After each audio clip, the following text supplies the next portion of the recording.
Hello, you wonderful people, and welcome to Nerd Mode, a show where I introduce you to a series that you may or may not be familiar with. For today's video, I want to talk about the movie Kubo and the Two Strings. Like always, this isn't a review, it's just me talking about something that I really like that I recommend you check out for yourself. Kubo and the Two Strings is an action-adventure fantasy series about a young boy named Kubo, who after a certain set of circumstances, which I won't get into for spoiler reasons, he is forced to kind of set out on a journey to find three specific items.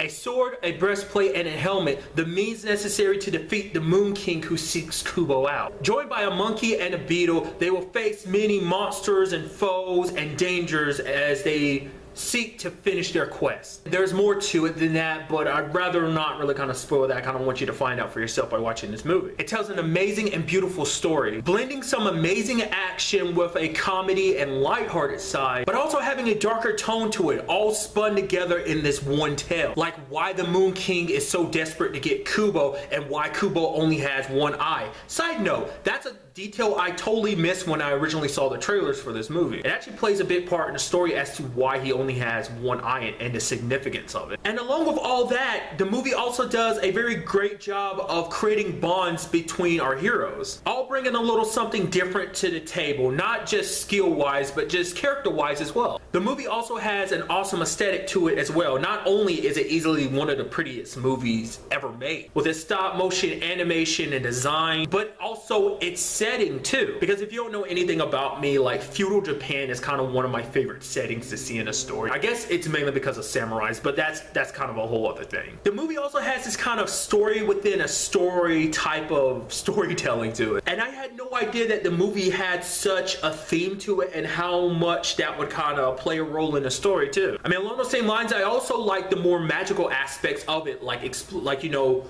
what Kubo can do and like how he goes about doing it. I just thought that was just kind of fascinating because I was actually surprised at how it was first introduced to the movie because I didn't know it came up like that. Like I thought it was something Kubo got much later in the movie, but it turns out it's like, no, it's something that is kind of already there with him. He just kind of, it changes and develops throughout the course of the movie. So Kubo seems like a kid's movie, but don't let that deter you away from this amazing movie. Because sometimes I feel like people overlook movies simply because they're animated or they feel like it's a kid's movie and they're like, well, they kind of undercut the awesome stories that projects like this can craft and tell. So if you have not seen Kubo and the Two Strings, I think you should change that immediately. I believe you will be pleasantly surprised as to what Kubo and the Two Strings brings to the table. I'm sure the many people that have already seen it will agree. If you are interested in watching Kubo, you can find it on your home entertainments like Blu-ray and DVD. At the time of me recording this,